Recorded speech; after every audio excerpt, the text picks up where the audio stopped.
Ya, halo dan balik lagi di video Icework. Kenalin, nama gue Faiz. Gue adalah seorang content creator dari channel Icework dan juga pemilik dari website jaditau.my.id. Oke, di konten kali ini atau di video kali ini gue akan buat sebuah konten yang berbeda, yakni belajar SEO dan juga belajar ngeblog. Disclaimer untuk teman-teman dan juga penonton video ini, gue bukan seorang ahli SEO, bukan juga petisi SEO atau bahkan SEO master dari sebuah website. Tapi di sini gue akan coba membagikan dan menjawab pertanyaan-pertanyaan kalian yang udah sempet gue minta di forum para blogger ya. Oke.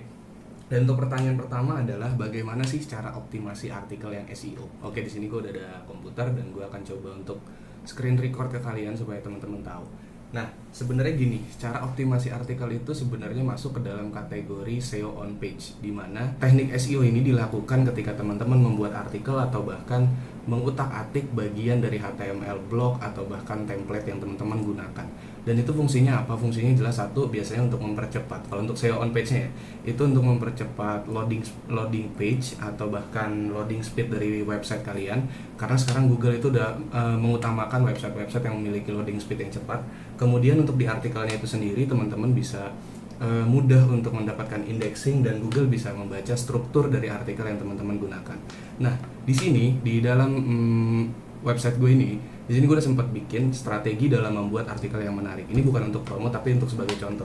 Karena dalam membuat artikel yang baik atau cara mengoptimasikan artikel yang baik itu membutuhkan yang namanya struktur heading atau bahkan struktur artikel.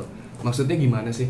Dalam pembuatan artikel itu, teman-teman tuh nggak boleh lupa yang namanya strukturnya. Nah, di sini kalau teman-teman lihat di artikel gue atau di screen record ini, biasanya itu ada daftar isinya kan. Nah, daftar isi ini tuh sebenarnya nggak termasuk, tapi yang dibutuhkan itu biasanya adalah heading 1, kemudian paragraf, heading 2, paragraf lagi, heading 3, poin yang dijelaskan. Maksudnya gimana?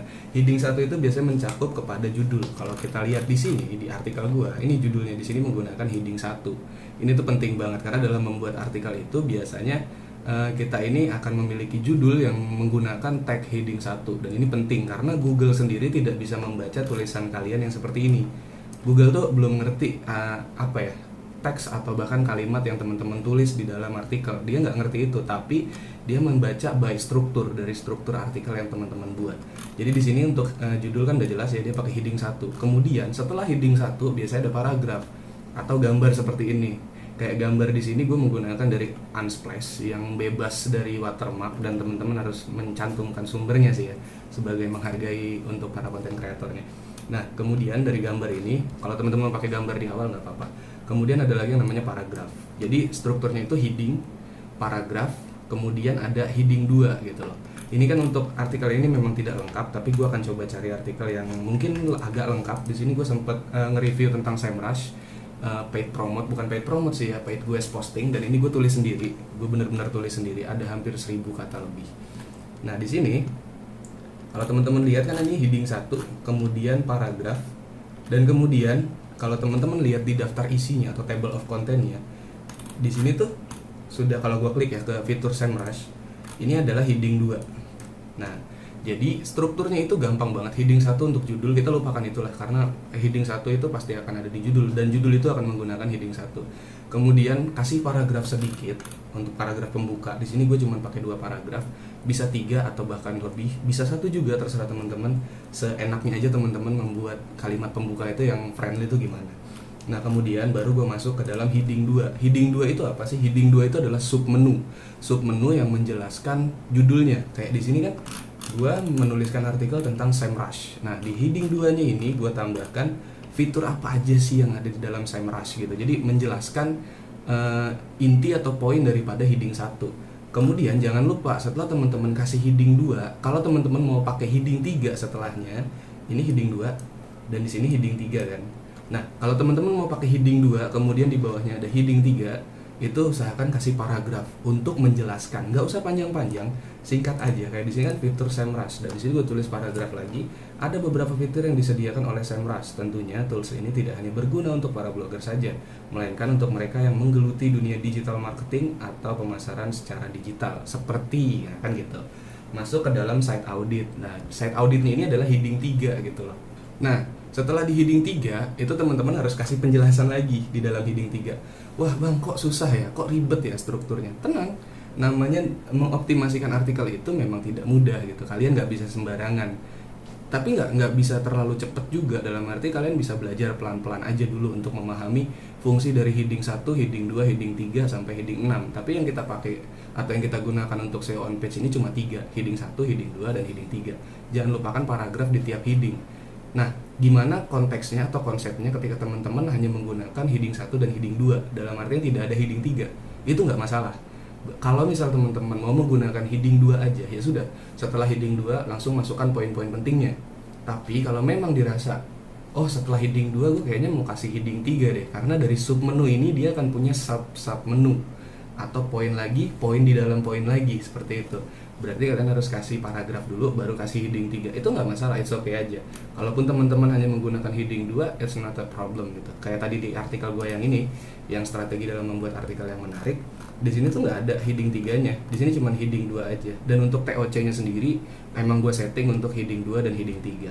Jadi yang pertama itu adalah struktur, dan gambar itu penting banget ya. Jangan lupa, gambar itu hanya pemanis gitu. Tapi artikel kalau nggak ada gambar, orang nggak akan tertarik gitu kan. Terlebih kalau teman-teman bikin artikel dalam bentuk tutorial, pasti yang dicari adalah gambar-gambarnya kan, seperti itu ya. Nah, setelah kita memahami tentang penggunaan heading atau struktur dalam membuat artikel, kita masuk lagi yang namanya image optimization. Image optimization itu biasanya gue pakai dengan menggunakan alt image. Alt image itu apa sih? Kalau misal gue klik di bagian sini ya, misalnya gue inspect elemen. Nah, setelah di inspect elemen, nanti di sini ada img class, image class gitu kan, segala macam bla bla bla. Nah, di sini tuh ada bagian alt. Mana nih altnya nih? Alt. Alt itu apa sih? Alt itu adalah alternatif. Jadi Google itu kan nggak bisa ngebaca ya. Google itu nggak bisa ngebaca bentuk gambar atau bahkan bentuk teks dari yang teman-teman buat di dalam artikel. Jadi teman-teman itu harus bisa paham bagaimana nih kira-kira Google bisa mengetahui kalau gambar ini tuh ada altnya gitu, ada keterangannya, ada alternatif teksnya. Ya gunakan di alt. Itu biasanya ada di WordPress atau bahkan di platform blogger. Semuanya ada. Tapi lebih mudah di platform WordPress betulnya. Dan ini tuh bener-bener kepake. Karena apa sih? Ketika teman-teman menggunakan alt dengan sesuai kata kunci gitu ya. Kalau di sini kan alt image gua untuk yang ini tuh adalah cara membuat artikel yang menarik. Nah, besar kemungkinan atau ada kemungkinan ketika ada orang yang mencari cara membuat artikel yang menarik, ketika dia masuk ke dalam Google Image, ini akan ikut ke dalam indexing Google Image. Jadi itulah fungsinya ketika teman-teman menggunakan alt image. Kalau nggak pakai alt gimana bang? Sebenarnya tidak masalah, nggak jadi masalah juga, dan nggak apa-apa kalau misal teman-teman tidak terpaku untuk mendapatkan indexing dari dalam gambar. Tapi kalau misal teman-teman pakai pakai alt dalam gambar, itu akan lebih mempercepat atau menambah opportunity atau kemungkinan teman-teman ke indeks artikelnya itu lebih cepat, karena kan ada 2 poin ya, pertama dari artikelnya dan kedua dari gambar. Nanti 2 itu akan membantu menjadi pilar yang semacam piramid gitu untuk membuat artikel teman-teman naik ke atas kayak gitu. Dan kemudian ada lagi yang namanya penggunaan kata kunci di depan artikel. Oke, teman-teman bisa lihat di sini di artikel gue yang ini nggak ada kata kunci yang sesuai, baik itu membuat artikel yang menarik atau bahkan strategi dalam membuat artikel yang menarik di depan paragraf seperti ini. Nggak masalah sebetulnya. Tapi kalau misal teman-teman mau melakukan optimisasi pada artikel, ini penting banget, terlebih buat teman-teman yang memang ingin melakukan atau mendapatkan indexing di pencarian Google. Sebagai contoh di sini gue akan coba lihat artikel gue yang sedang naik daun. Nah, ini adalah artikel gue yang sampai saat ini masih bertahan di halaman pertama Google. Cara setting APN by U Telkomsel. Nah, di sini gue tulis berdasarkan based on my experience atau berdasarkan pengalaman dan apa yang gue alami gitu ya. Jadi gue tuh kayak pakai APN by U, pakai kartu by U, terus gue bingung kan APN-nya gimana. Akhirnya gue coba-coba cari, ketemu referensi dari website lain, dan akhirnya gue membuat artikel yang baru. Gue melakukan rewrite, tidak copy paste, tidak sama sekali menjiplak. Ini murni artikel punya gue. Nah, di sini ada kata kunci cara setting APN by U gitu kan. Nah, di sini gue kasih di sini setting APN by U di depan paragraf pertama atau di 100 kata pertama. Karena untuk di WordPress sendiri di sini tuh biasanya cuma kepake segini untuk di meta deskripsinya. Kalau misal gue cari, ini gue buka pakai mode penyamaran atau private browsing. Misal gue cari APN by U. Nah, dia akan muncul seperti ini. Karena kenapa dia bisa kayak gini gitu loh, kenapa dia bisa muncul jadi cuplikan ulasan kayak gini, karena di sini gua menggunakan heading 2. Balik lagi, inilah fungsi dari heading 2. Ketika teman-teman bikin heading 2 itu akan menjadi submenu gitu loh, submenu dari artikel teman-teman. Dan di sini artikel gue judulnya adalah cara setting APN by U ya kan. Tapi kalau teman-teman lihat di mode penyamaran, dia masuk ke dalam submenu setting APN by U. Di mana sih ini, atau kalimat ini tuh ditemukannya di mana? Ya di sini. Di heading 2 pada artikel gua. Dan ini akan listicle kayak gini, tutorial. Tetap gua masih kasih deskripsi atau paragraf sedikit setelah heading 2, dan kemudian baru masuk ke listicle-nya 1 2 3 4 segala macam. Di sini nggak ada TOC-nya, nggak ada table of content, nggak ada daftar isinya, nggak ada sama sekali, tapi akan tetap terindeks seperti ini. Kayak gitu ya. Jadi itu sih menurut gue cara optimasi artikel yang selama ini gue gunakan untuk artikel-artikel yang gue buat di jaditau.my.id. Dan alhamdulillah udah ada banyak beberapa artikel gue juga yang mendapatkan cuplikan ulasan seperti ini atau cuplikan pilihan ya. Dan itu gue nggak tahu settingnya gimana, pokoknya gue cuma ikutin struktur penulisan artikel yang baik dan benar versi gue, dan setelah gue terapkan ternyata itu berhasil dan work gitu loh. Walaupun semua butuh waktu, balik lagi semua butuh waktu ya. Dan kemudian terakhir adalah bagaimana teman-teman menulis artikel. Dalam artian di sini adalah teman-teman nggak usah terpaku, wah gaya tulisnya gua gitu kayak gini, kayaknya gua harus ikutin. Nggak gitu. Intinya adalah gimana teman-teman bisa bikin artikel yang seoriginal mungkin, yang seunik mungkin, dan tidak ditemukan pada artikel lain. Ini masih jadi poin penting karena di update algoritma Google yang terbaru di 2020 ini, yang gue baca dan gue pahami dan gue ketahui, Google ini lebih mengutamakan artikel-artikel yang masih original dan artikel-artikel yang memiliki jawaban daripada keresahan para audiens atau pencari yang mencari kata kunci yang teman-teman tulis di artikel mungkin. Jadi kalau misalnya teman-teman menuliskan artikel, nggak usah ragu mau bikin 1000 kata, 2000 kata, 3000 kata, selama yang disampaikan itu adalah to the point dan nggak terlalu banyak bertele-tele gitu ya, dalam artian nggak usah terlalu berpatokan kayak gue harus bikin 1000 kata nih, terus gimana caranya gitu kan.